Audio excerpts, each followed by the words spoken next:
మనం ప్రార్థించం కాబట్టే శోధనలో పడిపోతున్నామండి. మనం ప్రార్థనలో ఉంటే సాతాను మన జోలికి రాలేడు.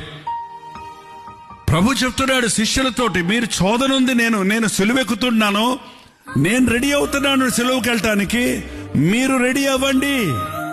మిమ్మల్ని లోకం ద్వేషిస్తుంది, మీరు నా సాక్షులుగా ఈ లోకంలో బ్రతకాలి, మీ కొరకు ఒక గొప్ప ప్రణాళిక ఉంది అని చెప్పి మళ్ళీ వెళ్ళి ప్రార్థన చేశాడు. మరింత ఆతురపడి ప్రార్థన చేసి, తండ్రి నీ చిత్తం నా చిత్తము కాదు, నీ చిత్తమే జరగనేమో. చేతగాక ఆయన అరెస్ట్ అవ్వలేదు ఆ రోజు రాత్రి. నీ కొరకు నా కొరకు ఆయన అప్పగించుకున్నాడు ఆ రాత్రి. ఆయన చేసిన శిలువ యాగములో మనకు విమోచన ఉంది.